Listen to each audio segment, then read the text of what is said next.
नमस्कार। आज के इस एक्सप्लेनेर में हम एक बेहद दिलचस्प सफर पर निकलने वाले हैं। क्या कभी सोचा है कि जो देवनागरी लिपि हम आज इतनी आसानी से अपने कीबोर्ड्स पर टाइप करते हैं, उसका यहाँ तक का सफर कैसा रहा होगा? तो आज हम यही देखेंगे कि कैसे एक जटिल ऐतिहासिक ढांचे से निकलकर देवनागरी आज के डिजिटल युग की सबसे सटीक और साइंटिफिक प्रणाली बन गई। ये सिर्फ कुछ अक्षरों की कहानी नहीं है, बल्कि ये एक पूरी भाषा के खुद को मॉडर्न दुनिया के लिए तैयार करने की एक शानदार विकास यात्रा है। इस सफर की शुरुआत एक बहुत ही पावरफुल कोट से करते हैं। मॉडर्न शॉर्टहैंड के जो विश्व प्रसिद्ध प्रणेता थे सर आइजैक पिटमन, उन्होंने एक बार कहा था, संसार में यदि कोई सर्वांगपूर्ण अक्षर हैं तो वे देवनागरी के हैं। जरा सोचिए, ये बात कोई आम इंसान नहीं कह रहा है। ये महज एक तारीफ नहीं है, बल्कि उस बेजोड़ परफेक्शन का सबूत है जिसने सदियों से दुनिया भर के भाषाविदों को हैरत में डाल रखा है। तो चलिए देखते हैं कि आज हम किन अहम पड़ावों से गुजरेंगे। सबसे पहले बात करेंगे शुरुआती व्यक्तिगत प्रयासों की, फिर हम देखेंगे कमेटियों और उनकी खास सिफारिशों को। इसके बाद टाइपिंग और शॉर्टहैंड के विकास पर नजर डालेंगे। फिर समझेंगे देवनागरी की उस वैज्ञानिक प्रकृति को जिसके बारे में इतनी चर्चा होती है। और अंत में बात करेंगे उन महत्वपूर्ण भाषा संस्थानों और प्रमुख व्याकरण ग्रंथों की जिन्होंने इसे आज का स्वरूप दिया। तो चलिए पहले भाग से शुरुआत करते हैं। लिपि सुधार में जो शुरुआती व्यक्तिगत प्रयास हुए वो क्या थे? इन सुधारों की जो असली शुरुआत थी वो 1904 में लोकमान्य तिलक के मशहूर पत्र केसरी से हुई। फिर 1912 आते आते गौरीशंकर भट्ट जी ने भी कुछ बहुत ही अहम सुझाव दिए। लेकिन यहाँ जो सबसे कमाल की बात है ना, वो ये है कि तिलक जी ने छपाई के अनगिनत टाइप फेस को छांटकर लिटरली सिर्फ 1900 कर दिया। जी हाँ, और इसी से 1926 में मशहूर तिलक टाइप फॉन्ट बना। इस एक कदम ने उस समय छपाई की दुनिया में सचमुच क्रांति ला दी थी। अब इस विजुअल को देखिए। यहाँ जो सबसे दिलचस्प चीज है वो है काका कालेलकर की 12 खड़ी प्रणाली। इन्होंने एक बड़ा ही अनोखा प्रयोग किया। इन्होंने अ अक्षर को बेस बनाकर सभी मात्राओं को लिखने का तरीका निकाला। और पता है, ये आइडिया इतना पावरफुल था कि खुद महात्मा गांधी ने इसे अपने पत्र हरिजन सेवक में अपना लिया था। खैर, हालांकि ये व्यवस्था बाद में पूरी तरह से लागू तो नहीं हो पाई, लेकिन इसने मानकीकरण यानी स्टैंडर्डाइजेशन की दिशा में एक बहुत बड़ी वैचारिक नींव जरूर रख दी थी।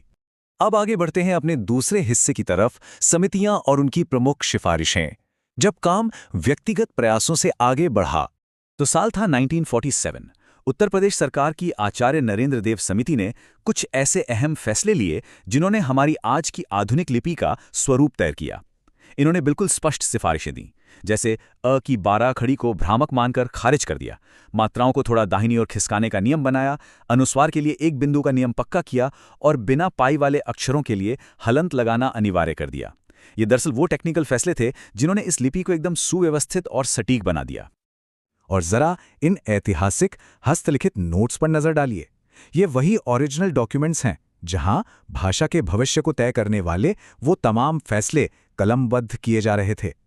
जब हम इन पन्नों को देखते हैं तो ऐसा लगता है जैसे हम सीधा उस ऐतिहासिक पल से जुड़ गए हैं जहां से सब कुछ बदलना शुरू हुआ।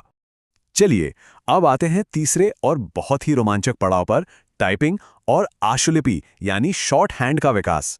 ये वो समय था जब मशीनों के लिए लिपि को तैयार किया जा रहा था।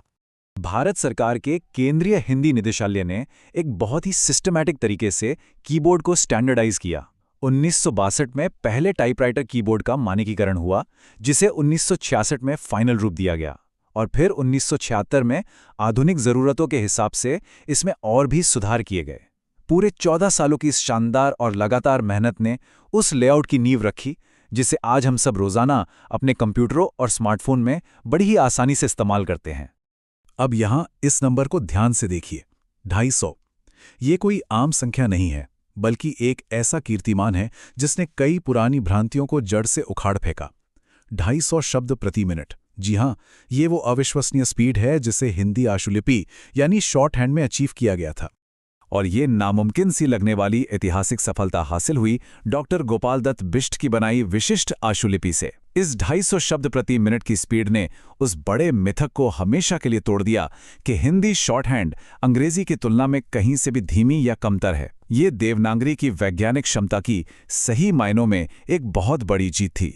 चलिए अब चौथे विषय की ओर चलते हैं, देवनागरी की वैज्ञानिक प्रकृति। आखिर भाषाविद इसे इतना साइंटिफिक क्यों मानते हैं? इस बात को समझने के लिए महापंडित राहुल सांकृत्यायन का ये दमदार कथन देखते हैं। देवनागरी दुनिया की सर्वाधिक वैज्ञानिक लिपि है और इसकी सबसे बड़ी तार्किक खूबी पता है क्या है?